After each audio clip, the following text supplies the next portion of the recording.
ጤና ይስጥልን ክቡራን ተመልካቾቻችን፣ ሲሳጌና ከሉዓላዊ ሚዲያ ሰኞ ህዳር 29 2018 ዓመተ ምህረት የጀመርነውን መልካም ጅማሮ ሁሉ ለፍሬ እንድናበቃ ሰላምን፣ ንግግርን፣ ውይይትን፣ አንድነትን፣ ብሔራዊ ጥቅምን እንድናስቀድም በታላቅ ትህትና አደራ ላችሁ እወዳለሁ።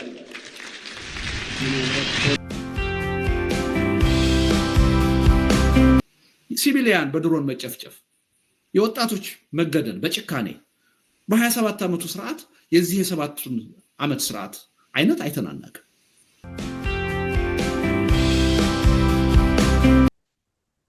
በጀት ጭምር የኦጋዴን መንደሮች ነደዋል፣ ንጹሃን ተገድለዋል። አስክሬን ሲቆጠር ወይ ደግሞ እንደዚህ እየተጎተተ እጅግ ዘግናኝ ትዕይንቶች በኦጋዴን አካባቢ አንብበናል፣ አይተናል በምስል። ስለዚህ ድሮን ያኔ ያልተተኮሰው ድሮን ስለማያውቁ፣ ሁለተኛ ድሮን ያኔ ያልተተኮሰው ኮሽታ በሌለበት ቦታ ላይ ድሮን አይደለም ለምን ክላሽ ተተኩሳለህ? ሸኔው መግለጫ ነው የሚያወጣው፣ ፋኖም አልነበረም። ታዲያ ሰው በሰላም የሚኖርበት መንደር ላይ ለምን ብሎ ይተኩሳል? ኮሽታ ቢኖር እንቅስቃሴ ቢኖር ድሮን አይደለም በጀት ኢላማውን በደንብ በማይለየው ጭፍጨፋ ሲፈጽሙ ነበር።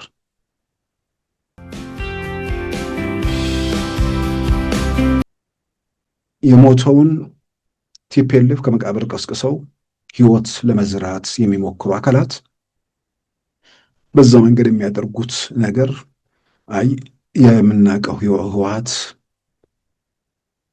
አታንቆለባብሱት፣ ሜካፕ አትቀባቡት፣ በሜካፕም በምንም ሊሻሻል የማይችል እድፍና ጉድፍ የተጫነው ኋላ ቀርና በሀገር ላይ መከራ ያመጣ ቡድን ስለሆነ በየትኛው መንገድ ልታቆነጁት አትሞክሩ። በዛሬ ፕሮግራማችን በእነዚህና በሌሎች ወቅታዊ ጉዳዮች ላይ ትኩረት አድርገናል። አሁን ወደ ዕለቱ ዜና እናመራለን። ኢትዮጵያውያን የባዕድ ፍላጎት መሳሪያ ከመሆን እንዲታቀቡና ችግሮች በውይይት እልባት እንዲያገኙ ጠቅላይ ሚኒስትር አብይ አህመድ ጥሪ አቀረቡ።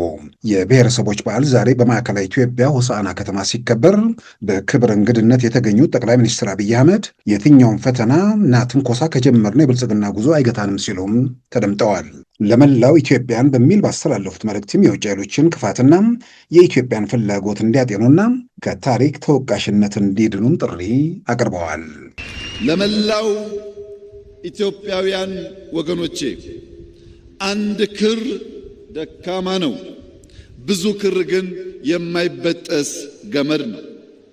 ስንበዛና ስንሰናሰል በቀላሉ የማንበጠስ ጠንካራ ገመድ ስለሆን መተባበርን፣ መከባበርን፣ በጋራ መቆምን፣ ብሔራዊ ጥቅም ማስቀደም የሁላችን ሀብትና ስንቅ እንዲሆን አደራ እያልኩ የሀገርን መሻትና የባዳን ክፋት መለየት ይጠበቅብናል። ባዳ በክፋት የኛን መሻት ለማጨለም ሲነሳ ኢትዮጵያውያን ለባዳ ፍላጎት መሳሪያ እንዳንሆን። ምክንያቱም በባዳ የተጠለፈ ገመድ አይፈታም፣ አያስርም። እርስ በርስ መተሳሰር ሲገባን ክፉ ሐሳብ ያለውን የባዳን መሻት በውስጣችን እንዳናስገባና በታሪክ ተወቃሽ እንዳንሆን ኢትዮጵያውያን ቀልብ ገዝተን ሰላማችንን እናጽና፣ በንግግር እንመን፣ በተሰማራንበት የሥራ መስክ ሁሉ በትጋት እንስራ፣ ሌብነትን እንጠየፍ፣ የሀገር ጥቅምና የሕዝቦቻችን ክብር እናስቀድም፣ ለዘመናዊነት ለለውጥ ክፍት እንሁን፣ ሉዓላዊነታችንን በሁሉም መስክ እናሳካ፣ ልመናን ታሪክ እንድናደርግ የጀመርነውን መልካም ጅማሮ ሁሉ ለፍሬ እንድናበቃ ሰላምን፣ ንግግርን፣ ውይይትን፣ አንድነትን፣ ብሔራዊ ጥቅምን እንድናስቀድም በታላቅ ትሕትና አደራ ላችሁ እወዳለሁ። ኢትዮጵያ እየተነሳች መሆኗንና በጥሩ ጎዳና ላይ እየተራመደች መገኘቷን የገለጹት ጠቅላይ ሚኒስትር አብይ አህመድ ይህንን ጉዞ ለማደናቀፍ የሚደረጉ ትንኮሳዎችና ፈተናዎች መኖራቸውን በማንሳት ይህን ፈተና ወደ ዕድል እንቀይረዋለን ሲሉም ተደምጠዋል። በዛሬው ዕለት ሰኞ ህዳር 29 2018 በሆሳና ከተማ በተከበረው የብሔረሰቦች ክብረ በዓል ላይ በመጨረሻም ጠቅላይ ሚኒስትር አብይ አህመድ ባስተላለፉት መልእክት ጠላቶቻችንን አንድ በአንድ እናራግፋቸዋለን ሲሉም ተደምጠዋል። ኢትዮጵያ በብዙ ተስፋ የተሞላች ሀገር ናት። ኢትዮጵያ አስደናቂ ጅማሮችና ውጤት እያሳየች እየተመነደገች እያንሰራራች ያለች ሀገር ናት። ይህ መልካም ጅማሮ በፈጣሪያችን የሚደገፍ ቢሆንም በሰይጣን ትጋት ቀን ከሌት ለማደናቀፍ ሙከራዎች ይደረጋሉ።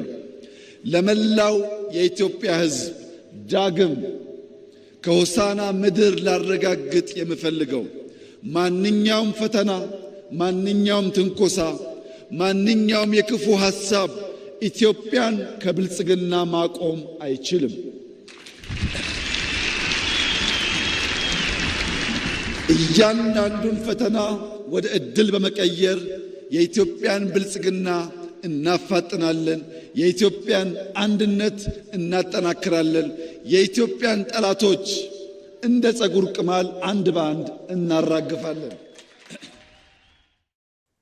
ባለፈው ሐሙስ የመንግስት ግልበጣ ሙከራ እንደተደረገባቸው የተገለጸው ሌተና ጀነራል ታደሰ ወረደ አሁንም በስልጣን ላይ መሆናቸው ቢገለጽም ጀነራሉን ከስልጣን ለማውረድ የተጀመሩት እንቅስቃሴዎች መቀጠላቸው ተመልክቷል። የትግራይ ጊዜ አስተዳደር ፕሬዝዳንትነትን ባለፈው መጋቢት ወር ከአቶ ጌታቸው ረዳ የተረከቡት ሌተና ጀነራል ታደሰ ወረደ በፈቃዳቸው ስልጣናቸውን እንዲለቁ ግፊቱ የጠናከረ ቢሆንም በእርሳቸውም በኩል ለመልቀቅ ዝግጁ ባለመሆናቸው በዶክተር ደብረጽዮን ገብረ ሚካኤልና አቶ ጌታቸው አሰፋ አቀናባሪነት በጀነራሉ ላይ የስም ማጥፋት ዘመቻን ጨምሮ የተለያዩ ግፊቶች መቀጠላቸውን አውራምባ ታይምስ ዘግቧል።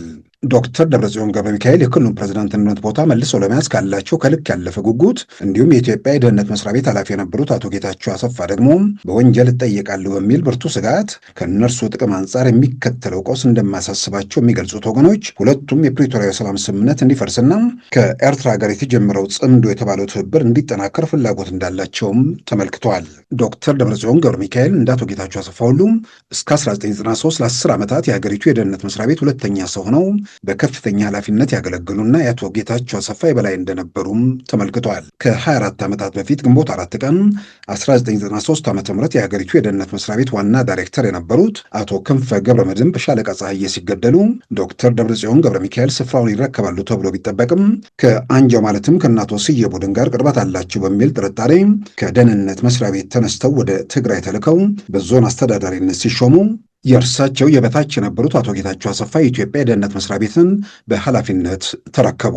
አሁን ሁለቱ የቀድሞ የደህንነት መስሪያ ቤት ኃላፊዎች ግንባር ፈጥረው ጀነራል ታደሰን ከስልጣን ለማውረድ እየሰሩ መሆናቸው ተመልክቷል። የትግራይ ክልል አስተዳደር ከፌዴራል በተሾሙት በሌተና ጀነራል ታደሰ ወረደ ስልጣን ስር እንደሆነ በአደባባይ ቢገለጽም ክልሉ ግን አሁንም የሚመራው 9 አባላት ባሉት ኮማንድ ፖስት ሲሆን የኮማንድ ፖስቱ ሰብሳቢ ዶክተር ደብረጽዮን ገብረ ሚካኤል መሆናቸውም ታውቋል። በዚህ ኮማንድ ፖስት ውስጥ ሌተና ጀነራል ታደሰ ወረደን ጨምሮ 5 ወታደራዊ አዛዦችና 4 የዋት አመራሮች የሚገኙበት ሲሆን የኮማንድ ፖስቱ ሰብሳቢ የክልሉ ፕሬዝዳንት መሆን አለበት በሚል ጀነራል ታደሰ ወረደን በዚህ ላይ ቅሬታ ወይንም ተቃውሞ እንዳላቸውም ተመልክቷል። ህዳር 21 ቀን 2018 ዓ.ም በአክሱም ከተማ የአክሱም ጽዮን ማርያም ክብረ በዓል ሲከበር የኤርትራ ቀሳውስት እንዳይገኙ እንቅፋት ሆኗል በሚል ከፍተኛ ተቃውሞ የቀረበባቸው ጀነራል ታደሰ ወረደ ክብረ በዓሉ በሚከበርበትም ወቅት የአክሱም ጭፍጨፋ በሚል የኤርትራ ሰራዊት እየተጠቀሰ በትግራይ ቴሌቪዥንና በድምፅ ወያኔ የተላለፉ መልእክቶች ሆን ተብለው በእርሳቸው ፍላጎት የተሰሩ ናቸው በሚል ወቀሳ ጭምር እንደቀረበባቸውም ተመልክቷል። ከ5 ዓመት በፊት በማርያም ጽጌ ደንገላት ገዳም በኤርትራ ሰራዊት የተጨፈጨፉ ንጹሃን ወገኖችን ለመዘከር የጸሎትና የጧፍ ማብራት መርሃ ግብር ተካሂዷል። ህዳር 21 2013 ዓ.ም የማርያም ደንገላት በዓልን ለማክበር የመጡ የእምነቱ ተከታዮችና ከ164 በላይ ሰላማውያን ንጹሃን ወገኖች በኤርትራ ሰራዊት ተገለዋል። በዛሬው ዕለትም 5ኛው ዓመት የያዘው የዘር ማጥፋት ጭፍጨፋ በወቅቱ የነበረውን ለመዘከር የአካባቢው ነዋሪዎች የጧፍ ማብራት፣ የጸሎትና ፍትሃት መርሃ ግብሮች በማካሄድ አስበውት ውለዋል። ሌተና ጀነራል ታደሰ ወረደ ማናቸው መንገድ ስልጣናቸው እንዲለቁ ወታደራዊ አዛዦችም ሆኑ የነ ዶክተር ደብረጽዮን ቡድን በጋራ የሚስማሙበት ነጥብ ቢሆንም ዶክተር ደብረጽዮን የፕሬዝዳንትነቱን ስፍራ እንዲይዙ ግን ወታደራዊ አዛዦቹ ፍላጎት እንደሌላቸው ከሆርን አፌርስ ዘገባ መረዳት ተችሏል።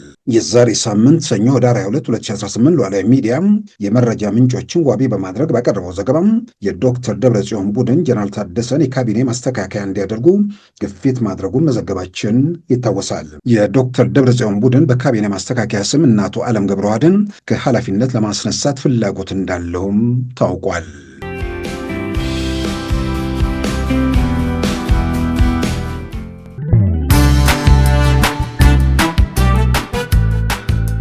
ሉዓላዊ ሚዲያን ይደግፉ። ስራዎቻችንን ለብዙ እንድናደርስ ሰብስክራይብ፣ ሼር፣ ላይክ በማድረግ ሉዓላዊ ሚዲያን ያጠናክሩ። እውነትን እንዘግባለን፣ ኢትዮጵያዊነትን እናቀነቅናለን። መድረኩ ግን ለሁሉም አመለካከት ክፍት መሆኑን እናረጋግጣለን። ሉዓላዊ ሚዲያ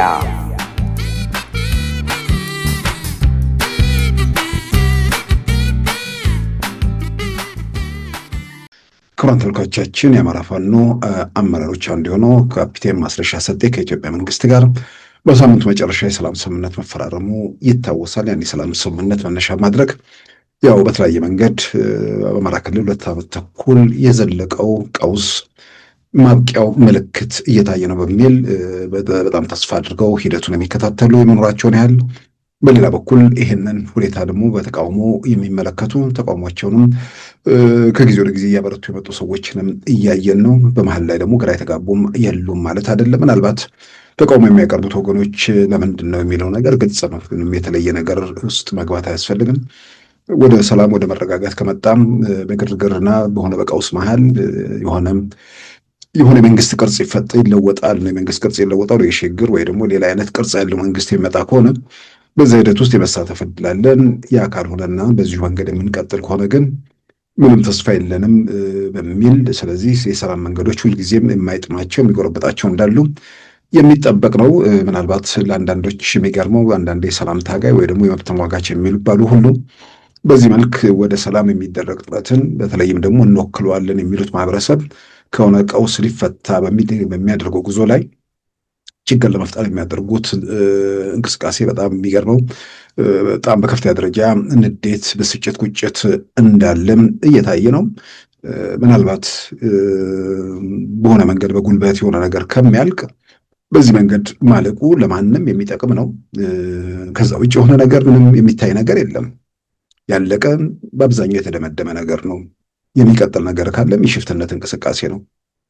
የሽፍትነቱን እንቅስቃሴ ትንሽ ቅርጽ ሰጥቶ በሰላም ድርድር ወደ ሰላም መንገድ የሚመጡ ነገሮች ሲኖሩ ምናልባትም ፋኖን የሚደግፉ መደሰት ነው ያለባቸው። ለክልሉ ሰላም የሚጨነቁም ሰዎች ከምንም በላይ መደሰት ነው ያለባቸው። ስለዚህ የካፒቴን ማስረሻ ሰጤ ሂደቶችን አይቶ ገምግሞ እሱም ብቻ አይደለም ብዙዎች በዛ መንገድ ላይ እንዳሉ ያው የሚሰሙ ነገሮች አሉ። ስለዚህ ወደዚህ መንገድ መምጣታቸው ለማንም ጤነኛ አእምሮ ላለው የሰው ስቃይ ሰቆቃ እንዳይበቃ ለሚመኝ በአጠቃላይ ሀገር መረጋጋት እንዲመጣ ለሚያስብ ሰው ትልቅ ደስታ የሚፈጥር ነገር ነው። ሌላ አይነት ቅጽሎቹ ብዙ የሚጠቅሙ አይደለም። ደጋግም የምለው ፋኖ የሚባል እንቅስቃሴ ባህር ዳር ላይ በሚታይበት ጊዜ ማስረሻ ሰጤና ዘመነ ካሴ ናቸው። ሌላ ከዛ ውጭ የሚታወቅ አልነበረም። በኋላ ላይ ያው ከዛ በኋላ የሆነውን ነገር ሁላችን የምናውቀው ነው። ስለዚህ እከሌ ያኔ ያገዘፍከውን ሰው አሁን ደግሞ ሚናውን ለመቀነስ ወይ ደግሞ ለመገደብ የሚደረግ ብዙ የሚጠቅም ነገር አይደለም። ይልቁንም ከዚሁ ጋር ተያይዞ ምንድነው ሰውስ ምንድነው ይሄ እንዲህ አይነት ነገር የፖለቲካ ፍላጎት ያላቸውን ሰዎች በሆነ ግርግር በሆነ ምክንያት የስልጣን ጥያቄ ይመለስልናል ብለው የሚያስቡ ሰዎች፣ ሌላም ጥቅም የሚያስቡ ሰዎች እንዲህ አይነት ሰላም፣ እንዲህ አይነት መረጋጋት፣ እንዲህ አይነት የሰላም መንገዶች ላይጥማቸው ሊጎረብጣቸው እንደሚችል ቢጠበቅም ሌላውም በሰላሙ የሚያተርፍ እንጂ በሰላሙ የማይጎዳውም አንዳንዱ ግራ ሲጋባ የሚታይበት ሁኔታ ግራ ሲጋባ ብቻ ሳይሆን ከነዛው ተቃውሞ በላይ ካሉ ሰዎች ጋር ደግሞ አብሮ ካፕቴን ማስረሻን ለማውገዝ የሚደረጉ ነገሮች ሳይ በግሌ የጤነኛ ጉዞ ነው ወይ የሚለው በእርግጥም ጤነኝነት የጎደለው ጉዞ ረዥም ጊዜ ስላስቆጠረ እዚህ ጋር ድንገት ጤነኝነት ጎደለው ብሎ ማንሳት አይቻልም። ግን በብዙ መልኩ አንደኛ በቆየ ሰው የቆየ ነገሮችን እየመረመረ እያስተዋለ ሲመጣ የተነገረው እና በተጨባጭ ባለው ነገር መካከል ልዩነቱን ሲያይ፣ በሌላም በኩል ደግሞ በፉከራውና በተጨባጩ እውነታ መካከል ያለው ርቀት የማይደራረስ መሆኑንና የፎከሩ ኃይሎች ካሉባቸው ቦታዎች እየተጠረጉ የርቀታቸው እየጨመረ አድራሻቸው እየጠፋ በመምጣቱ ምናልባት ሁለቱን ነገሮች በአንድ በኩል የተባለው የተነገረው ይደርስብሃል የተባለውና በተጨባጭ ደግሞ የሆነ ነገር እናሳካለን የሚሉት መካከል የተፈጠረው ሁኔታ ገምግሞ ሰዎቹ ነገሮችን ቆም ብለው አይተው ከሰላም ውጭ መንገድ እንደሌለ ተረድተው ከዚህኛው ሂደት ጋር አብረው ለመጓዝ ራሳቸውን ያዘጋጃሉ የሚል እምነት ያለው ብዙ ነው። እኔም እንደዛ አምናለሁ። ግን ሳምን ሁሉንም ማለት አይደለም።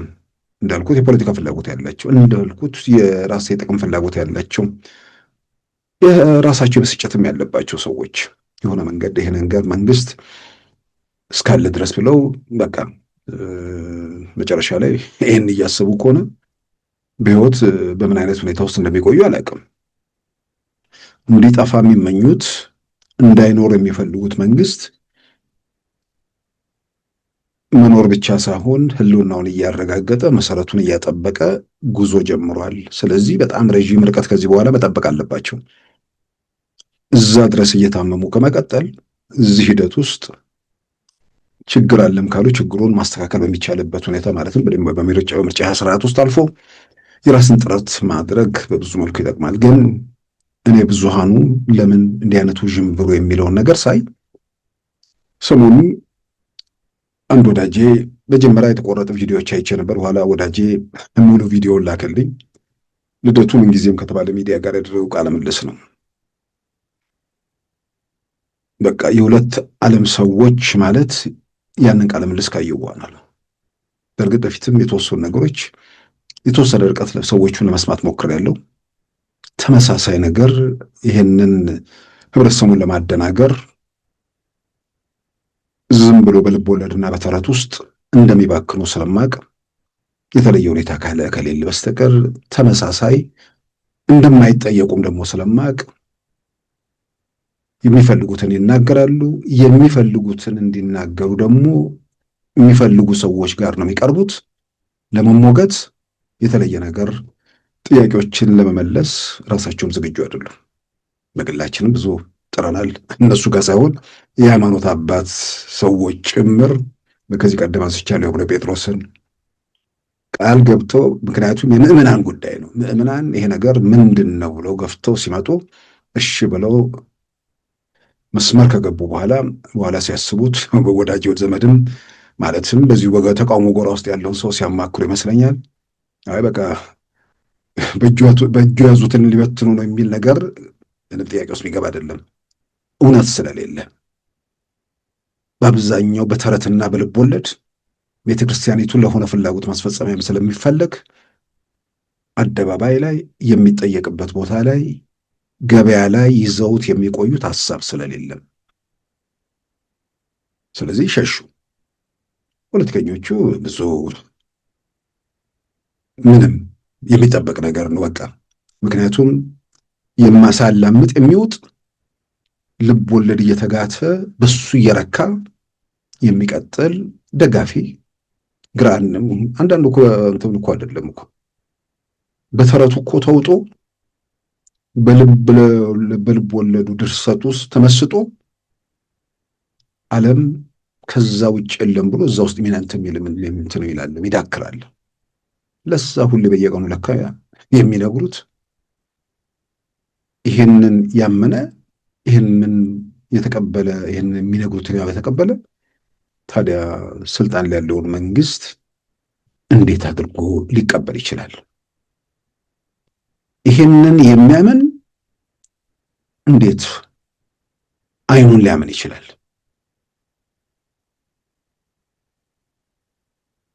እንዳልኩት ምንጊዜም ከተባለው ሚዲያ ጋር ለለቱ ያደረገውን ቃለ ምልልስ ልብ ወለድ ድርሰቱን እንደ ልቡ ነው የሚያወራው።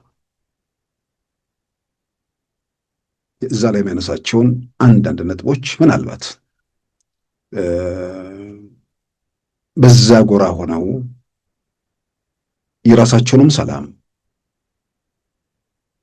ምናልባት ከነሱ አልፎ ቤተሰቦቻቸውንም ሰላም እያወኩ ግራ እየተጋቡ በሌለ ነገር እየደነበሩ በማይመጣ ነገር ተስፋ እያደረጉ ዝም ብሎ ሲባክኑ ከሚኖሩ በተጨባጭ ኢትዮጵያ ውስጥ ምን አለ የሚለውን ቢመረምሩ እኔ በጣም በጣም ጥሩ ነው። ወደ ኢትዮጵያ ፖለቲካ ስልጣን ጉዞ አደርጋለሁ ሲል የነበረ ሰው በዚህ ደረጃ ጨፍኖ አላይም አልሰማም ብሎ በዓለም ላይ አለ የሚባል ኃጢአት ሁሉ ስልጣን ላይ ላለው መንግስት አስረክቦ አስገራሚው ነገር ከህወሓት የባሰ መንግስት ነው የሚል ነገር ሲናገር ስሰማ ደንግጫለሁ በግሌ። ከዶክተር አብይ ቲፒኤልኤፍ የተሻለ ብዬ አምናለሁ። ለምን? ከህዝብ እልቂት ጋር እንውሰደው። ራሳቸው ዶክተር አብይ የተጋሩት ራሱ የ27 ዓመቱ የኢህአዴግ ስርዓት አሁን በ7 ዓመት ካለቀው ህዝብ ጋር በብዙ እጥፍ የሚበልጥ የኢትዮጵያ ህዝብ እንዲጨፈጨፍ እንዲሞት ነው ያደረገው። አንድ በኢኮኖሚ ውድመት እንውሰደው። ባለፉት 3-4 ዓመታት ጦርነቶች ኢትዮጵያ ውስጥ የወደመው ሀብትና ንብረት ለ40 ለ50 ዓመት የተገነባ ነው። በኢህአዴግ ጊዜ ያን ያህል የንብረት ውድመት አልነበረም። የሴቶችን መደፈር እንውሰድ። የሰሞኑን ሪፖርት ሰምተሽ ይሆናል። አማራ ክልል የተደረገው ትግራይ ላይ የሆነውን እናውቃለን።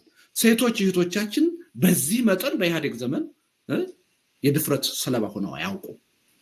ሲቪሊያን በድሮን መጨፍጨፍ፣ የወጣቶች መገደል በጭካኔ በ27 ዓመቱ ስርዓት የዚህ የ7 ዓመት ስርዓት አይነት አይተናናቅም።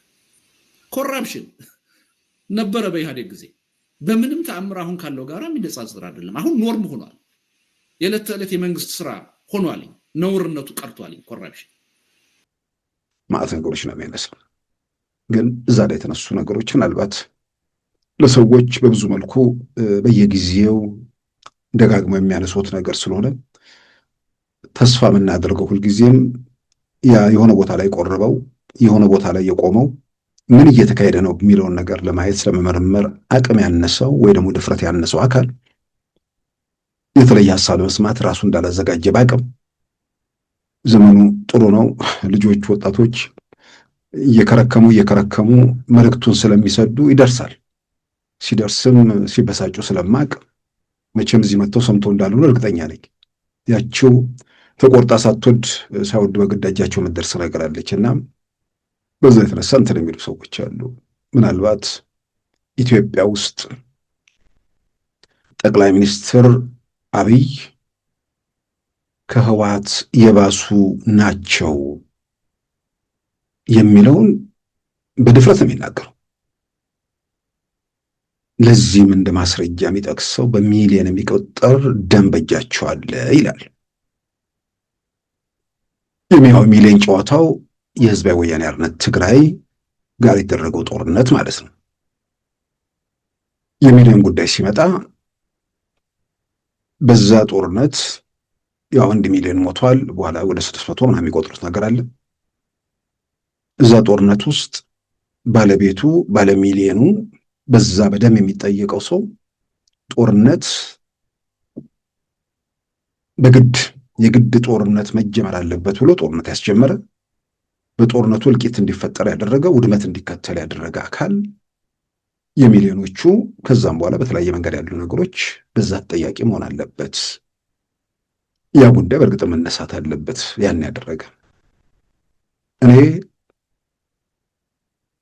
ለልደቱ ወይ ደግሞ በዛው ካምፕ ላሉ ሰዎች ሳይሆን አሁንም መሀል ላይ የሚንከባለሉ ነፍሳት ካሉ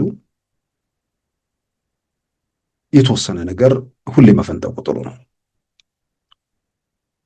ከህወሓት ጋር የተጀመረው ጦርነት የመጀመሪያው ማሰብ የሚችል ማገናዘብ የሚችል ሰው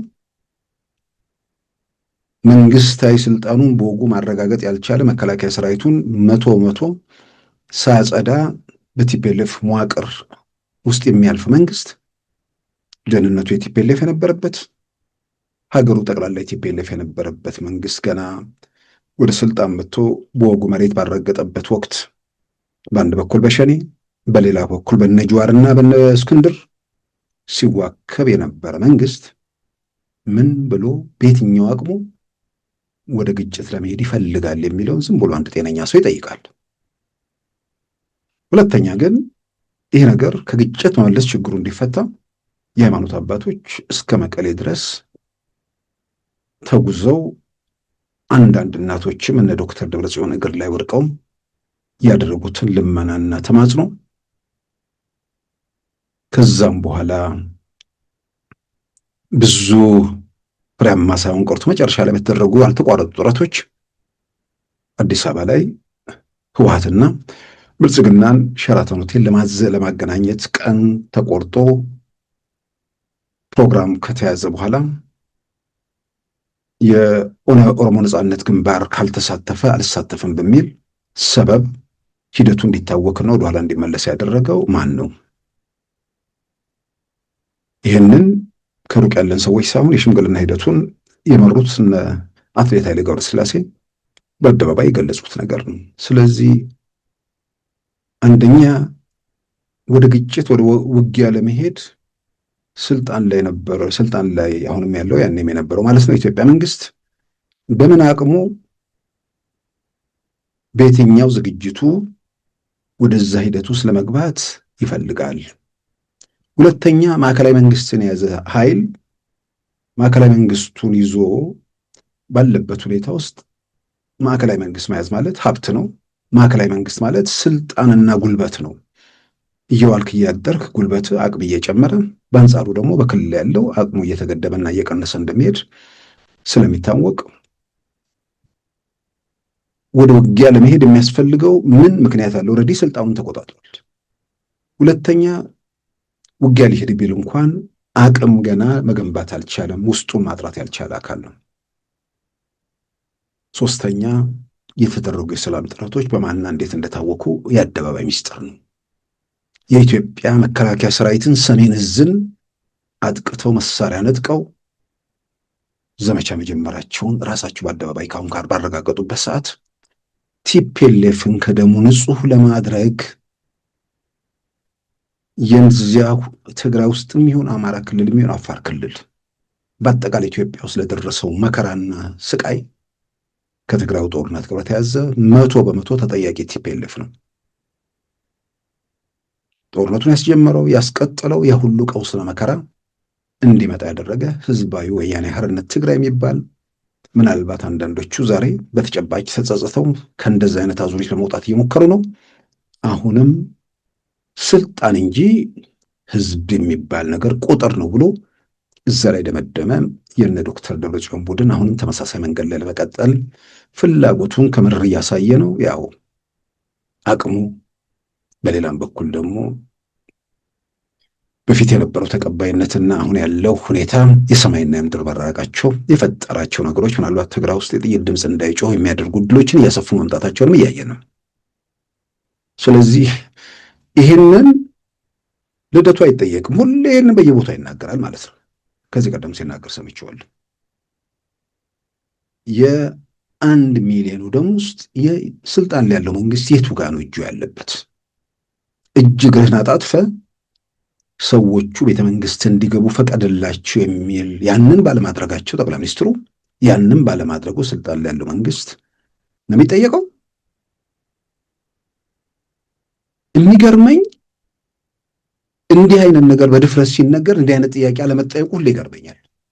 ግን ያው ተመሳሳይ ዓላማ እስከሆነ ድረስ ግን የፈለገ ተመሳሳይ ዓላማ ቢሆን የምትዋሸውን ነገር ለመሸጥ ትንሽ የሚመስል ነገር መሞከር ያስፈልጋል። እንዴት ነው ጠቅላይ ሚኒስትሩ የ1 ሚሊዮን ደም ባለሚሊዮኖቹ የሚሊዮኖችን ህይወት ያመሳቀሉና የመቶ ሺዎች ህይወት እንዲቀጠፍ ያደረጉ ኢትዮጵያ ውስጥ ማዕከላዊ መንግስቱ ስልጣን ላይ ሆነው ኢትዮጵያንን ሲያሰቃዩ እግር ሲቆርጡ የነበሩ ቢያንስ ሌላ የነውር መዓት በኢትዮጵያ ምድር ላይ ያደረጉ ማለት ነው። ከዛ በኋላ ደግሞ ያስከተሉትን ነገር ላይ ያለ። ስለዚህ በትግራዩ ጦርነት ስልጣን ላይ ያለው መንግስት በየት በኩል እንዴት የሚል ነገር ያው ለሚጠይቅ አእምሮ በቋሚ ጥላቻና ተቃውሞ ስለሌለ ሰው ግልጽ ነው። ስለዚህ በትግራዩ ጦርነት ላይ የአደባባይ ሚስጥር ነው። በዛ ላይ ውጊያ ሲጀመርብህ እግርህን አጣጥፈ መቀመጥ አለብህ። ለምን ተዋጋህ ነው። እዛ ውስጥ ለመከላከል ሄደህ አካል እንዴት ነው የሚጠየቀው? በመከላከል ሂደት ውስጥ በሲቪላውያን ላይ በንጹህ ዜጎች ላይ የደረሱ ነገሮች ካሉ በዛ ምንም ጥያቄ ውስጥ የሚገባ ነገር የለም። ተጠያቂነት ማረጋገጥ አለበት።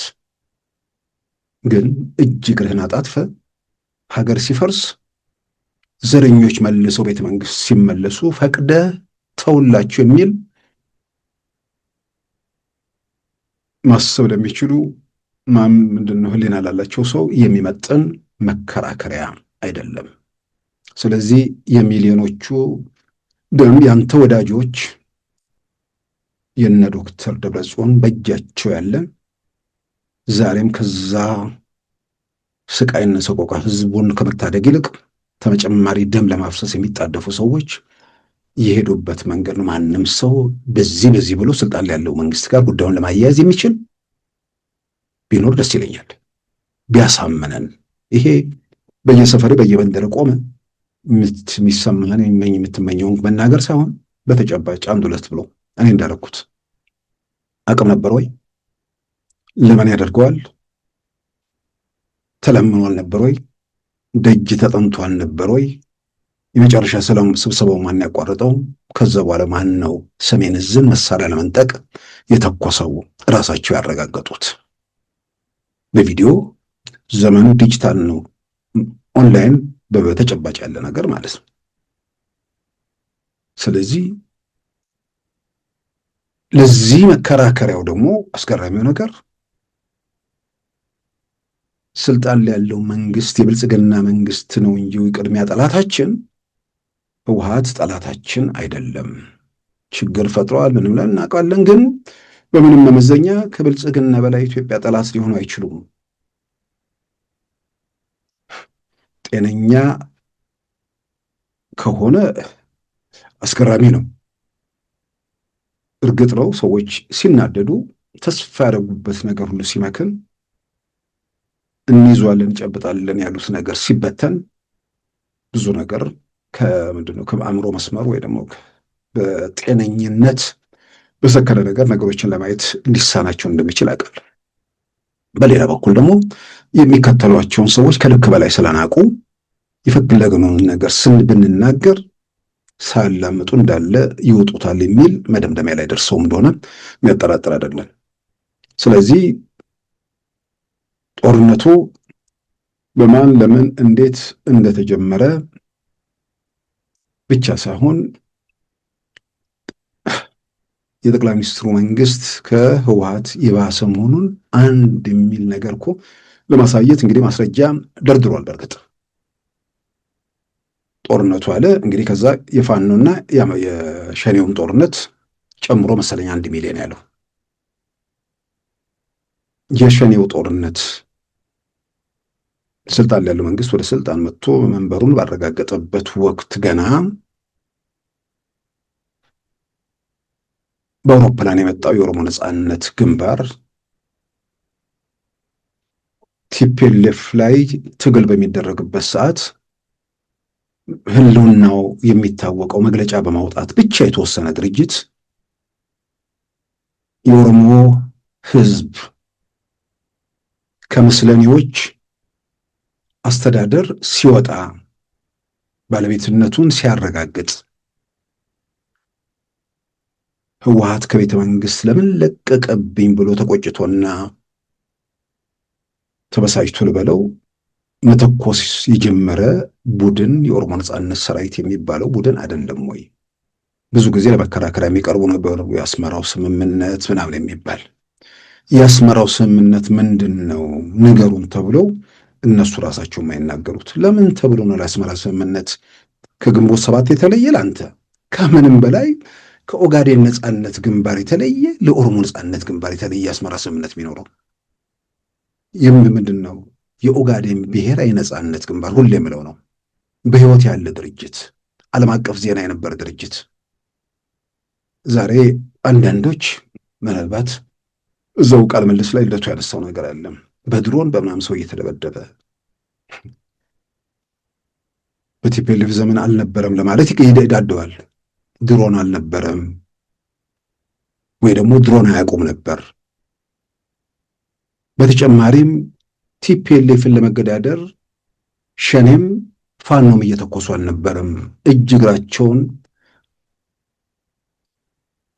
ዘረጋግተው ለጥ ብለው እየተገዙ ነበር። ብዙዎቹ ባርነትም ፈቅደው እንደ ልደቱ ደግሞ ፓርላማ ገብተው አጫዋች ሆነው የሚኖሩበት ስርዓት ነበር። ምንም በሌለበት ኮሽታ በሌለበት ድሮን ይተኮሳል እንዴ? ለምን ይተኮሳል? ምን ስለተደረገ ይተኮሳል? ግን ህይወት ያለው እንቅስቃሴ ትግል በሚደረግበት የሶማሌን ህዝብ ነጻ አወጣለሁ የሚለው የኦጋዴን ነጻነት ግንባር ፍልሚያ በሚያደርግበት የኢትዮጵያ ሶማሌ ክልል ውስጥ በጀት እየተደገፈ ጥቃቶች፣ መንደሮች ሲወድሙ እነ ሂውማን ራይትስ ዎች ላይ ወጣ ሰፊ ሪፖርት በፎቶግራፍ የተደገፉትን ማየት ይቻላል። ዓለም አቀፍ ቀይ መስቀል ጭምር የተከለከለበት አሰቃቂ ትዕይንት የታለፈበት። ድሮንማ ቢያንስ ኢላማውን መለየት የሚችል ነው ከጀት በተሻለ በጀት ጭምር የኦጋዴን መንደሮች ነደዋል። ንጹሐን ተገድለዋል። አስክሬን ሲቆጠር ወይ ደግሞ እንደዚህ እየተጎተተ እጅግ ዘግናኝ ትዕይንቶች በኦጋዴን አካባቢ አንብበናል፣ አይተናል በምስል። ስለዚህ ድሮን ያኔ ያልተተኮሰው ድሮን ስለማያውቁ፣ ሁለተኛ ድሮን ያኔ ያልተተኮሰው ኮሽታ በሌለበት ቦታ ላይ ድሮን አይደለም ለምን ክላሽ ተተኩሳለህ? ሸኔው መግለጫ ነው የሚያወጣው፣ ፋኖም አልነበረም። ታዲያ ሰው በሰላም የሚኖርበት መንደር ላይ ለምን ብሎ ይተኩሳል? ኮሽታ ቢኖር እንቅስቃሴ ቢኖር ድሮን አይደለም በጀት ኢላማውን በደንብ በማይለየው ጭፍጨፋ ሲፈጽሙ ነበር። ስለዚህ የኦሮሞ ነጻነት ግንባር የሚባል ድርጅት በመግለጫ ብቻ ተወስኖ የምናውቀው፣ ሌላው ቀርቶ አሁን በቅርቡ የጀነራል አበበ ገረሱን ቃለ ምልልስ በሉዓላዊ ላይ ሰዎች ተመልክታችሁታል። ግፍ፣ ጭቆና፣ በደል በዛ፣ ከዚህ በላይ መሸከም አቃተን ብለው ስልጣንና ኃላፊነታቸውን ትተው በእግራቸው በረሃ አቋርጠው የሄዱ ኃይሎች 500 ወታደሮች ከነመሳሪያ ጭምር ይዘው ሄደው እነሱን እንኳን ትርጉም እንዳይኖራቸው ያደረገ፣ ለነጻነት ትግል የሄዱትን ሰዎች ልሰሉልኝ መጣችሁ ብሎ ሞት የሚያስፈርድ ነውረኛና ወንጀለኛ ድርጅት የኦሮሞ ሕዝብ ነጻ ሲወጣ ነጻነቱን ለመንጠቅ የቲፒኤልኤፍ መሳሪያ ሆኖ ሲተኩስ የነበረ ቡድን እዚያውን ሸኔ በተኮሰበት ሂደት ውስጥ የኢትዮጵያ መንግስት ምን ማድረግ ነበረበት? አንድ ነገር ማድረግ ይችል ነበር። በእርግጥ ቤተ መንግስቱን መልቀቅ፣ በሰፈር ለተዋደኑ ሰዎች ቤተ መንግስቱን መልቀቅና ያው ተመልሶ ሀገሩ ወደ መከራ፣ ወደ ቀውስ፣ ወደማንወጣበት ማጥ እንድንገባ ማድረግ። ስለዚህ ህወሓት እንዴት እንደጀመረ ይታወቃል። ፋኖ ሸኔው እንዴት እንደተጀመረ ይታወቃል። የፋኖ የቅርብ ጊዜ ክስተት ነው። ዛሬ ራሳቸው በአደባባይ ያረጋገጡት ነው። የትግራዩ ጦርነት ሲያልቅ ይህን መንግስት ስለማናምነው እየተዘጋጀን ነበረው ጀነራል ተፈራ በአደባባይ የገለጹት ነገር ነው። አማራ ክልል የነ ዶክተር አምባቸው ግድያ እንዴት በማን ለምን እንደተቀነባበረ እዛ ውስጥ ራሱ አሁን የሸፈቱት እነ ጀነራል ተፈራ ማሞ በአደባባይ ያረጋገጡት ነው። እናቱ አሰግድ ኮማንዶ ስናሰለጥን ነበር ብለው በግልጽ የተናገሩት ነው። ስለዚህ በአማራ ክልል ለተጀመረው ውጊያ ስልጣን ላይ ያለው መንግስት ምንድን ነው ያጎደለው? ህወሓት ትጥቅ እንዳይፈታ ስለተደረገ የሚል ነገር ሲነገር ነበር። አሁን ሄደው ህወሓት ጉያ የወደቁት ሰዎች ማለት ነው ሸኔ ንጹሐንን ሲገድል የስልጣን ላይ ያለው መንግስት በደንብ እንትን አይልም ሲሉ አሁን ከሸኔ ጋር አብረው የቀጠሉት ማለት ነው። ስለዚህ የአማራ ክልል ለነበረው ኦሮሚያ ክልል፣ ትግራይ ክልል በየትኛውም አካባቢ ላይ ላሉ ችግሮችና ቀውሶች እዛ ሂደት ውስጥ ስልጣን ላይ ያለው መንግስት ማድረግ ሲገባ ያላደረገውና ቢያንስ ጦርነቱን ማስቀረት ሲችል ለዛ እንኳን ያላደረገው ነገር ይሄ ነው ተብሎ የሚጠቀስ ነገር አለ? ሀገሩ እየነደደ ያለው ህወሓት በሚባል ኦላ በሚባል ፋኖ በሚባል በየሰፈራቸው በየመንደራቸው በተሰባሰቡ ዘረኞች አይደለ ኢትዮጵያ ስትነድ የነበረው? እዚህ ውስጥ ስልጣን ላይ ያለው መንግስት ምን ማድረግ ሲገባው አላደረገም? እኔ አሁን እዛ ላይ እስረኛ የሆኑ ሰዎች ወጥተው፣ ምክንያቱም ይሄን ሁሉ የሚሰማ ሰው ለካ እንዴት ጤነኛ ሆኖ አይኑን ገልጦ ነገሮችን ላይ ይችላል? ብዙ ጊዜ ምክንያቱም ሰው የምንድን ነው የምናወራው በተወሰነ ሰው ጋር ነው። ችግሩ ምን እየተካሄደ ነው የሚለውን የተወሰኑ ሰዎች ናቸው መሀል ላይ ሆነው ምን አለ በኢትዮጵያ ውስጥ ችግሩ ምንድን ነው፣ ችግሩ ማን ጀመረው፣ ችግሩ ማን አወሳሰበው የሚል ነገር ውስጥ ለመግባት የሚሞክሩት።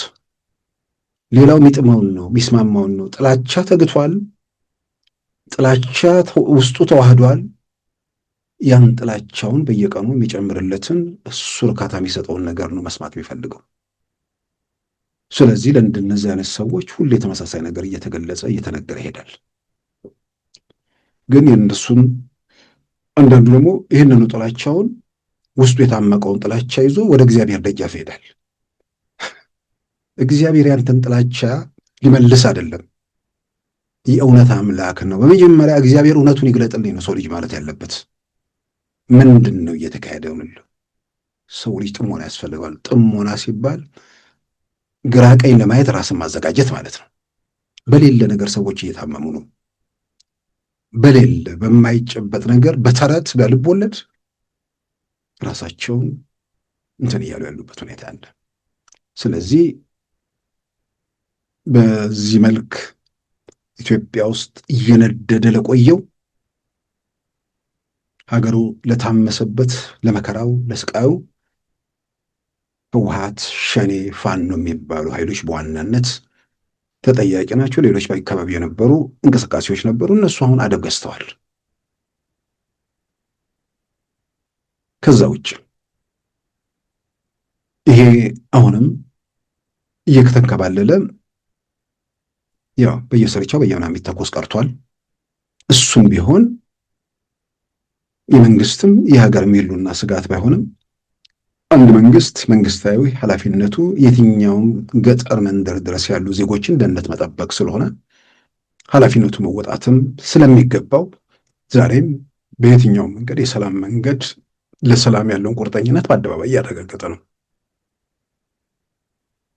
በአደባባይ እየገለጸ ያለበት ሁኔታ ላይ ያለው እንነጋገር የሚለውን በድርጊት ከህወሓት ጋር አሳይቷል። ከኦላ ጋር ዛንዚባር ላይ አሳይቷል። ከፋኖ ጋር ደግሞ እዚሁ አዲስ አበባ ላይ እያየን ነው። እና ቢጠየቁ ተገቢ የሆኑ ጥያቄዎች ካሉ እዛ ላይ መሰረት አድርጎ መከራከር ይቻላል። ስለዚህ የሚነገር በጣም ማዝነው ተመሳሳይ ቦታ ላይ ሁሌ እየሄዱ ስለማይጠየቁ የተወሰነ ነገር እኮ አሁን እዛ ላይ ራሱ የተወሰነ ነገር ሲጠየቅ እንዴት ሲንደፋደፍ እናየዋለን። ግን ነፃ ሜዳ ላይ በነፃነት ሁሉንም ነገር ለመናገር ለመጠየቅ ዝግጁ የሆነ አካል በነፃ ሜዳ ላይ ምክንያቱም ትክክለኛ ሀሳብ ካለ ያንን መሸጥ የሚቻልበት አቅም ካለ መሀል ላይ እኮ ያሉ አጥር ላይ የተንጠለጠሉ ሰዎች አሉ። እነሱን እኮ ወደዛ መውሰድ ይቻላል። ግን በምንም ተአምር ማሰብ ለሚችል ሕሊናውን በሆነ መንገድ ላላስያዘ ሰው የሚመጥን ነገር ገበያ ላይ የለም። በዘረኞች፣ በብሶተኞች፣ በተቃውሞ ጎራ ውስጥ ሌላው ስለ ልማትም ያወራል። በትምህርትም በጤናም በምንም ትልቅ መሻሻል በቲፒኤልኤፍ ዘመን ነበር። አሁን እዚህ ጋር ስደርስ ሰማ እግዚአብሔር ይማረን ያልኩት በቃ 27 ዓመት በዓመት ከ3 እስከ 4 ቢሊዮን ዶላር በኦኢሲዲ ኦርጋናይዜሽን ፎር ኢኮኖሚክ ኮኦፕሬሽን ዴቨሎፕመንት የሚባል የዚህ ባለጸጎቹ ሀገራት በኩል የሚጎርፍ ከፍተኛ ሀብት ሲፈስ የነበረበት ዘመን በኋላ ደግሞ ከ9/11 በኋላ ሽብርን የውስጥ ድህነት የሚያስፋፋው ነው። ስለዚህ ለበለጸጉ ሀገሮች ለታዳጊ ሀገራት ከዓመታዊ በጀታቸው 0.7% ምናምን አካባቢ ድረስ ድጋፍ ማድረግ አለባቸው የሚባለው ሽብሩ ምንም አግዞ በተለያየ መንገድ ድጋፍ የሚደረግበት ሰፊ እድል የተከፈተበት ዘመን ምንድን ነው? 27 ዓመት ቁጭ ብሎ ኢትዮጵያ ውስጥ የሰሩት ትምህርት ብሎ ልደቱ በድፍረት ተናገረ። ትምህርት ድንጋይ መቆለል የነበረበትን ዘመን ከዩኒቨርሲቲ ወጥተው በተማሩበት መስክ እንኳን የተሻሉ ተብለው ተፈትነው 0 የሚወጡበት ዘመን በየትኛው መንገድ ሀገሪቱ ቁል ባፍጢሞ የተደፋችበት ዘመን ከምንም በላይ ዛሬ ሀገር እየነደደ በቀውስ በመከራ በስቃይ ውስጥ ትምህርትን ከወጥ ገባበት አዘቅጥ ለማውጣት የተደረጉ ስራዎችና ጥረቶችን የታዩ በፐርሰንቴጅ የተወሰኑ በጎ እርምጃዎች ራሱ እሱን አይቶ በሌላ በኩል ሀገሩ በየትኛውም አቅጣጫ የሚካሄዱ መሰረታዊ ትርጉም ያላቸው የልማት እንቅስቃሴዎች ሰላም በተረጋገጠበት ወቅት ኢትዮጵያ ከውጭ ሀገር ስንዴ ኢምፖርት እያደረገች ቢያንስ ወደ $1 ቢሊዮን ታወጣ የነበረች ሀገር የህዝብ ቁጥሯ ጨምሮ ስንዴ ግን ኢምፖርት ማድረግ አቁማ ያን $1 ቢሊዮን ለሌላ ተግባር ማዋል የሚቻልችበት ሁኔታ ተፈጠረ።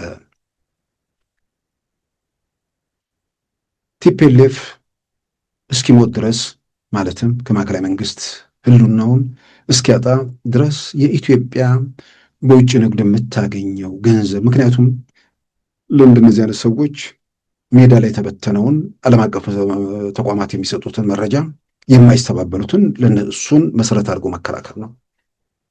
$2.5 ቢሊዮን አካባቢ ላይ ሲንደፋደፍ የነበረ የኢትዮጵያ ኢኮኖሚ ዛሬ የውጭ ንግድ ማለት ነው $8 ቢሊዮን ማለት ከስንት እጥፍ ላይ ነው? ኢኮኖሚው ተንቀሳቀሰ፣ ሀገር ለማ የሚለው በአይን የሚታይ የሚዳሰስ እንደገናም የዓለም አቀፍ መረጃ ተቋማት ቁጥር የሚናገሩት ነገር ማለት ነው። ጤነኛ የሆነ ሰው ያን 27 ዓመት ስራ ተሰራ ልማት ለማ ብሎ ሊናገር ይችላል?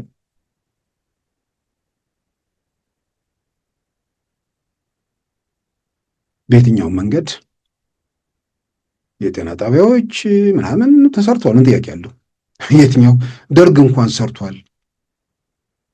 ደርግ ሰርቷል ምስል ከቲፒኤልኤፍ ያነሰ ኢትዮጵያ ነው ብዬ አይደለም። ደርግ ባልተቋረጠ ጦርነት ውስጥ ሆኖ ቲፒኤልኤፍ በአንድ ዓመት የሚያገኘውን ገንዘብ በ17 ዓመት ያላገኘ መንግስት ማለት ነው። በተገኘው ሀብትና በተሰራው መጠን መካከል ሲታይ ሰዎች አናታቸውን ይዘው እሪ የሚያሰኝ ነገር ነው ኢትዮጵያ ውስጥ የታየው። ዘረፋ፣ የተደራጀ ዘረፋ፣ ቅሚያ። ሀገር የሆነ ፕሮጀክት ይባላል። ያንን ፕሮጀክቱ ለኢትዮጵያ ከሚሰጠው ጥቅም ይልቅ ያ ፕሮጀክት በኪክባክ በሚያስገኘው ገንዘብ ላይ ተመስርቶም ይሄ አዲስ አበባ ባቡር ነው የሚባል ምናምን ነገር አይነት ሀገሪቱ የተራቆተችበት እርቃኗን የቀረችበት ዘመን ነበር።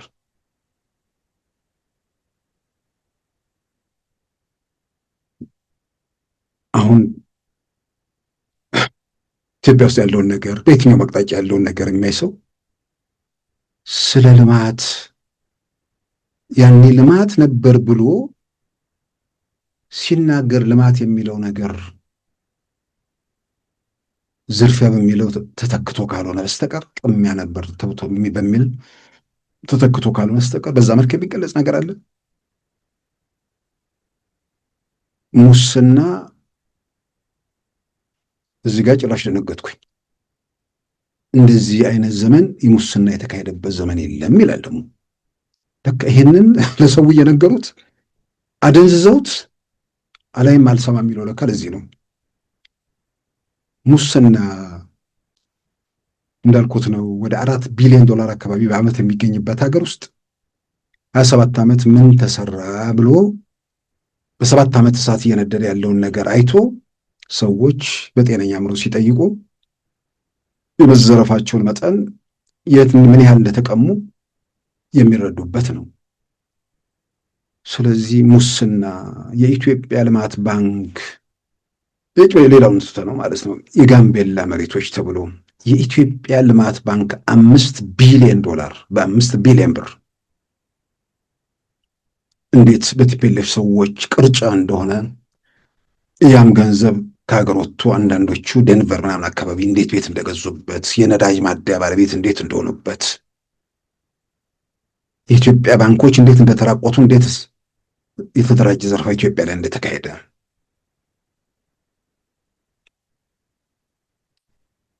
ሰነዶች፣ ማስረጃዎች በተጨባጭ የሚገልጹት የሚናገሩት ነገር ነው። ሰነድ ያላየ ደግሞ ዛሬ ኢትዮጵያ ውስጥ የሚታየውን ልማት ሲያዩ ከዚህ ቀደም የአዲስ አበባ ከተማ ከንቲባ ወይዘሮ አዳነች የተናገሩት ነው። ከተማው ላይ የሚታየው ልማት የሚፈሰው ሀብት ከየት መጣ የሚል ያው ለማድነቅ የሚቸገሩ ሰዎች ለመወንጀል ሲንደረደሩ የሁሉ ሀብት ከየት መጣ? ሀገር ሲዘረፍ በነበረት ሀገሩ ከየትም መጥቶ ኢትዮጵያ ላይ ኢንቨስት እስከተደረገ ድረስ ያንን መቀበል ነው፣ በጸጋ መቀበል ነው። የሆነ ኢትዮጵያን አስይዘው ገንዘብ እየወሰዱ ነው ብሎ ሌላ ነገር ውስጥ ካልገባ በስተቀር ግን ግልጽ አደረኩት። ከየት አመጣችሁ ሳይሆን ከዚህ ቀደም የነበረው ገንዘባችን የት ገባ ብላችሁ ብትቆጩ ነው የሚሻለው ነው። ዛሬ እኮ በድፍረት የሚናገሩ ሰዎች አሉ እኮ ኢትዮጵያ ማደህየቱ ተባባሪ ሆኖ ባለድርሻ መሆንን በልተው ያስበሉ ነበር እነዛ ወያኔዎቹ ይላሉ። ዘርፈው ያዘርፉ ነበር። ዘርፈው ስለሚያዘርፉም ይሄ ሁሉ በተአምር የሚባለውን ነገር አዲስ አበባ ከተማ ላይ ቢያንስ የአዲስ አበባ ከተማ መስተዳድር የሚያሳየውን ተአምር የሚባለውን ነገር ኢትዮጵያ ድሮ ማየት ሲገባት ድሮ አይታ ቢሆን ኖሮ ደግሞ ያንን ተከትሎ የምታገኘው በቱሪዝም በምናምን ያለው ገንዘብ ደግሞ በሀገር ኢኮኖሚ ላይ ያለው ትርጉም ሲታሰብ ያኔ ዘራፊዎቹ እየዘረፉ በሚያዘርፉበት ሰዓት ኢትዮጵያን እያደቀቁ እያደህዩ እያኮማተሯት እንደነበር ግን ዘራፊዎቹና ተባባሪዎቻቸው የሚረዱት አይደለም። ሙስና እግር አውጥቶ ሲሄድ አይተነዋል። አሁን ሙስና የሚባለውን ነገር እዛ ጋር በድፍረት አንድ ሰው ሲናገር የት ጋር በየመስሪያ ቤቱ በየምናምን እሱ ምን ጥያቄ ውስጥ የሚገባ ነገር አይደለም። ሌቦች በየትኛውም ተቋማት ውስጥ አሁን ገቢዎች ምናምን በጣም የተደራጀ ሌብነት እንዳለ ምን በየአደባባይ የሚነገር ነገር ነው።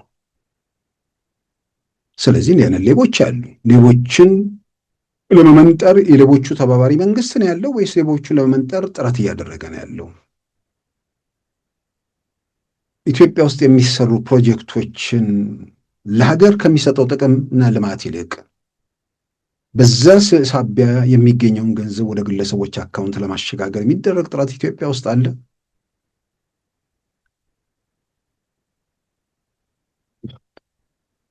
ጠቅላይ ሚኒስትሩ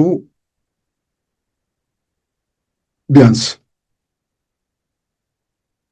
3-4 ዙር መጽሐፍ ጽፈው አሳትመው በሚሊዮኖች ሳይሆን በቢሊየን እንግዲህ መሸጣቸው ተሰምቷል። ቢያንስ መጽሐፍ ሽጦ የመጽሐፉን ሽያጭ ወደ ራስ ማድረግ ማንም የሚከለክል ነገር የለም። ምናልባት በመንግስት ተቋማት ምናምን በኩል መጽሐፉ እንዲሸጥ የተደረገበት ሂደት ለግላቸው ቢሆን ትክክል አይደለም፣ እንዴት እንደዛ ይደረጋል የሚባል ነገር ሊነሳ ይችላል።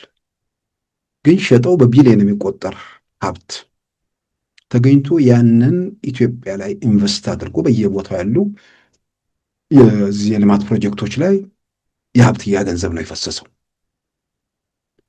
ስለዚህ ካዝና የሚገለብጡ ሳይሆን ከግል አካውንታቸው ልማት ላይ የሚያውሉ መሆናቸውን በዚህ መልክ እያየን ነው። ከምንም በላይ 7 ዓመት እኮ በቂ ነው። 27 ዓመት ኢትዮጵያ ውስጥ ኢትዮጵያ የሰበሰበችውን ሀብትና በ7 ዓመት በዚህ ሰዓት መሃል ኢትዮጵያ ውስጥ የተሰሩ ስራዎችን ያየ የገመገመ የተመለከተ ሰው ቢያንስ ስለ ልማት ቢያንስ ስለ ሙስና አፉን አውጥቶ ቲፒኤልኤፍ ጠበቃ ሆኖ ለመናገር ጨርሶ ሞራል ሊኖር አይገባም ነበር። ግን ተከታዩን እናደነዝዛለን ብለው ራሳቸው መቶ መደንዘዛቸውን የሚያሳይ ነገር ነው። ጤነኛ የሆነ ሰው ቲፒኤልኤፍን በልማት ቲፒኤልኤፍን የሙስና ነፃ ነው ብሎ ሊናገር የሚችልበት ራሳቸው ህወሓቶችም እንደዚህ አይሉም። በጣም ከልክ አሳለፍካል እንትን አልክ ብለው የሚሸማቀቁባቸው ይመስለኛል።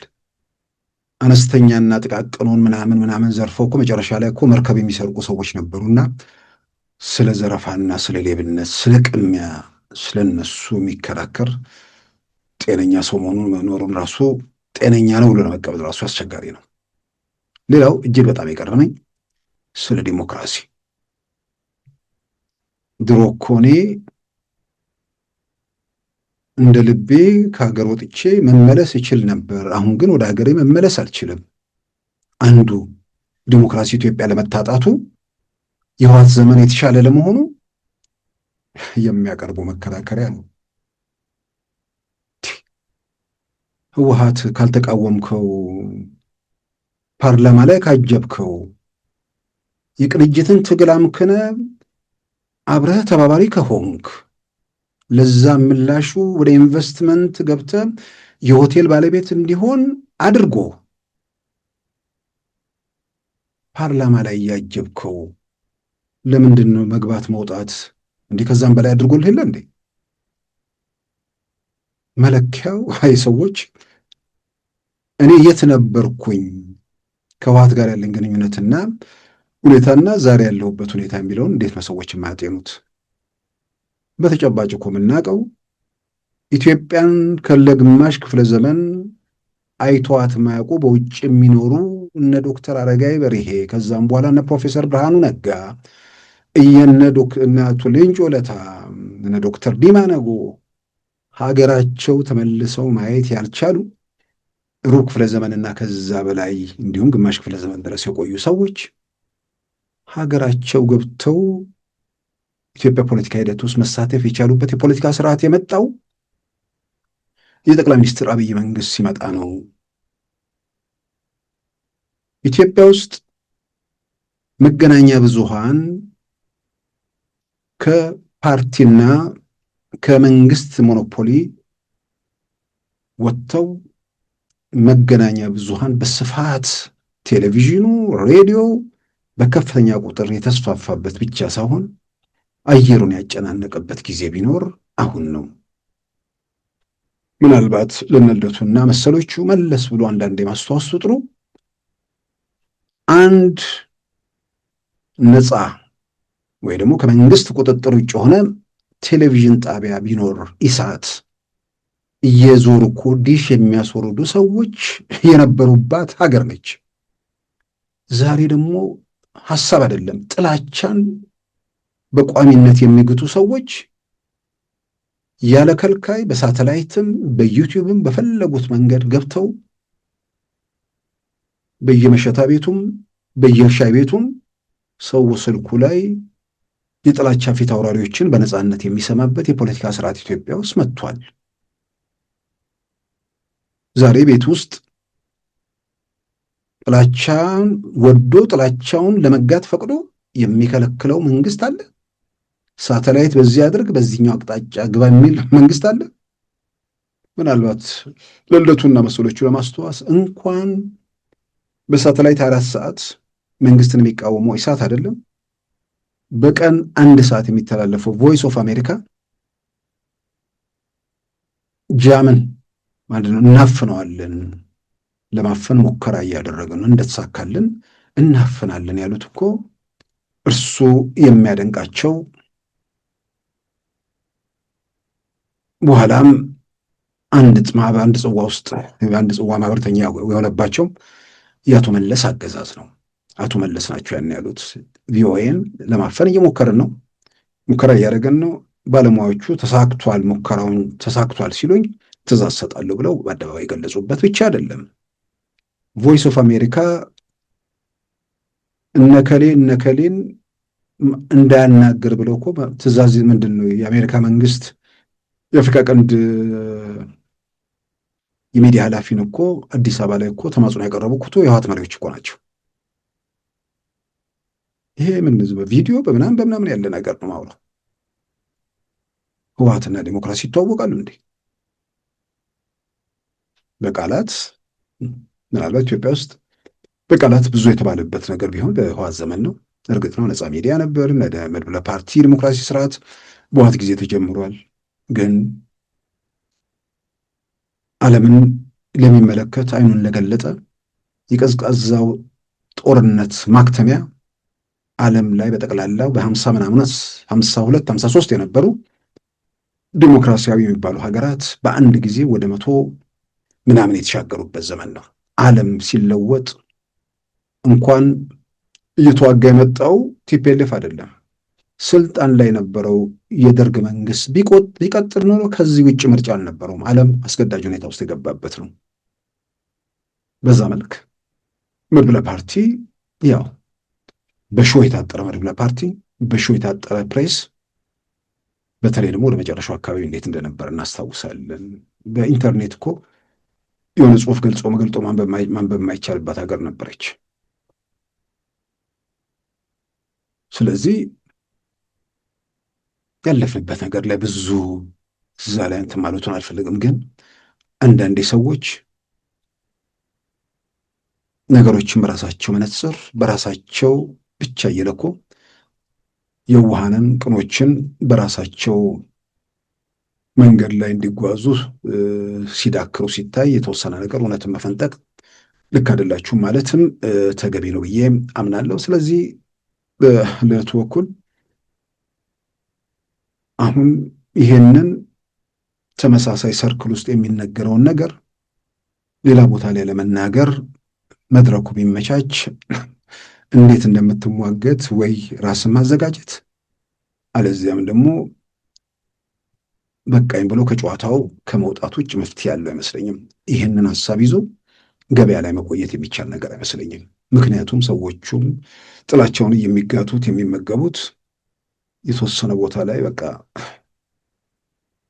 ቋቅ ይላል እኮ የሆነ ቦታ ላይ በቃ ተመሳሳይ ነገር ተመግበ በምታየው መካከል ደግሞ ርቀቱ እየሰፋ ሲመጣ የሚፈጠሩ ነገሮች ስለሚኖሩ ይህንን ነገር ወደንብ ወይ ሌላ የምትቃወሙበት ነገር አስቡና በዛ መንገድ ስርዓቱን ለመገዳደር ወይ ደግሞ ለመጣልም ወይ ደግሞ የትኛውንም ነገር ለማድረግ በዛ መንገድ መሄዱ በጣም ይጠቅማል ብዬ አምናለሁ። ይህንን ማነሳው የሞተውን ቲፒኤልኤፍ ከመቃብር ለመቀስቀስ ሳይሆን የሞተውን ቲፒኤልኤፍ ከመቃብር ቀስቅሰው ህይወት ለመዝራት የሚሞክሩ አካላት በዛ መንገድ የሚያደርጉት ነገር አይ የምናውቀው ህወሓት አታንቆለጳጵሱት ሜካፕ አትቀባቡት። በሜካፕም በምንም ሊሻሻል የማይችል እድፍና ጉድፍ የተጫነው ኋላ ቀርና በሀገር ላይ መከራ ያመጣ ቡድን ስለሆነ በየትኛው መንገድ ልታቆነጁት አትሞክሩ የሚለውን በዚሁ አጋጣሚ ለማሳሰብ፣ በሌላም በኩል እዛው ላይ ያነሳው ህወሓትን ምንድነው ብልጽግናን እንጥላለን ስትሉ ያ በኋላ ላይ ጉልበት ያለው መንግስት የመሆን እድሉ ሰፊ ስለሆነ ህወሓት ከነ መሳሪያው ጉልበት ስላለው የብልጽግና ከተወገደ እሱ አይሆንም ስልጣን ላይ የሚወጣው በሚል ጥሩ ጥያቄ ተጠየቀ። አይ ሰነድ ፈርመናል፣ ተዘጋጅተናል፣ እንዲህ አይነት ነገር ውስጥ አይገባም። ሰዎቹን ለማደንዘዝ ሄደው ራሳቸው እንደደነዘዙ ነው ያየሁት እዚህ ጋር። አንተ ሰነድ ፈረምክ ብሎ ቲፒኤልኤፍ የሚቆምልህ ያውም ቲፒኤልኤፍ የትኛው ሳይል ከአነስተኛና ጥቃቅን ቡድኖች ጋር እኩል ሆኖ ለምንድን ነው የሚሰለፈው? ካሉት ጋር ሲነጻጸር መሳሪያ ይዞ ጉልበት ኖሮት ከአንተ ጋር እኩል ወንበር ሲጋራል ሰውን ለማደንዘዝ ብለህ ራስህ መደንዘዝህን ያሳያል። ወይ ደግሞ እኔ ገንዘብ ገምተው ልደቱ ምኞቱ ትንሽ ነው። የሆነ የብልጽግና መንግስት ከሄደ ህወሓት ስልጣን ላይ ይወጣል የሚል ተስፋ አለው። ህወሓት ስልጣን ላይ ከወጣ ፓርላማ ገብቼ እንደ በፊቱ አጫዋች ሆናለሁ ነው። ከዚህ ያለፈ ምኞትም ያለው አይመስለኝም። ስለዚህ ስለተፈራረምን የሚለው ሽፋን ነው። ብልጽግና ከሄደ ህወሓት ስልጣን ይይዛል። ህወሓት ስልጣን ከያዘ ደግሞ ፓርላማ ውስጥ ገብቼ አጫዋች ሆናለሁ ነው። ከዚህ ያለፈ ምኞትም በእርግጥ የለውም። ከዚህ ያለፈ ምኞት ቢኖረው ቲፒኤልኤፍ ተዋናይ የሚሆንበትን እድል ሊፈቅድ አይችልም ነበር። ስለዚህ ግቡ ምናልባት የኢትዮጵያ መንግስት ፓርላማ ላይ አጫዋች የሚፈልግ አልመሰለኝም። ስለዚህ በዚህ መንገድ ያ እድል የተዘጋ ይመስለኛል። በትክክል ፓርላማ ውስጥ ገብተው ለመሟገት የራሳቸውን አማራጭ ለማምጣት የሚሞክሩ ኃይሎች መድረኩ የተመቻቸ እንደሚሆን ተስፋ እናደርጋለን። ከዛ ውጭ ግን ያለው ዝም ብሎ በዚህ በተቃውሞ ጎራ ሰውን ለማደንዘዝ የሚሄዱበት ርቀት እጅግ ስለገረመኝ የዛሬውን ጉዳይ እንዳባከንኩት ቢሰማኝም ግን እንዲህ አይነት ነገር በተለያየ መንገድ ሰው ለካ ደንዝዞ አላይም አልሰማም ብሎ ተውጦ ያለው በእንዲህ አይነት ጨለማ ውስጥ መሆኑን እጅግ በጣም ያሳዝናል። በዛ መንገድ ለሚቀጥሉ ሰዎች ምን ያህል አሳፋሪ ሁኔታ ውስጥ እንዳሉም የሚያስረዳ ነው። ስለዚህ ቲፒኤልኤፍ አይመጣም፣ የሚሄድ መንግስት የለም። ስለዚህ የሚሄድ መንግስት ካለ ምርጫ ነው። ብዙ ነገሮችን ተቋቁሞ ስልጣኑን አረጋግጦ መሰረቱን አጽንቶ የቆመን መንግስት ማስወገድ የሚቻለው በምርጫ ስርዓት ብቻ እንደሆነ ይታመናል። ወደዛ መንገድ ላይ ለመግባት እንግዲህ ያው አንዳንዴ የታከቱ ፖለቲከኞች ብዙ ሂደቱ ላይ በራሳቸው መንገድ እየሄዱ ወጣቶች ራዕይ ያላቸው ከፖለቲካ ወይ ምንድነው ከዘሩ ጥንቅጥ ከስልጣን ውጥንቅጥ ውስጥ የወጡ ነገን ማየት መጪውን ማስተዋል የሚችሉ ሰዎች ፖለቲካ ሂደት ውስጥ እንዲመጡ ምኞቴ ነው። ክቡራን ተመልካቾቻችን የዛሬ ሰኞ ህዳር 9 2018 ፕሮግራማችን በዚሁ ተጠናቋል። ጤና ይስጥልን።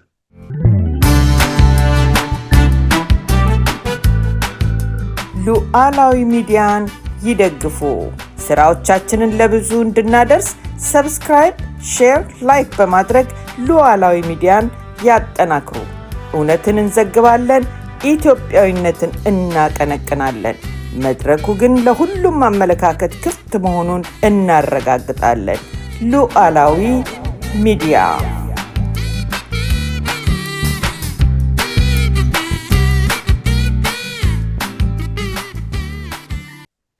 የዛሬ ሰኞ ህዳር 29 2018 ፕሮግራማችን በዚሁ ተጠናቋል። ጤና ይስጥልን።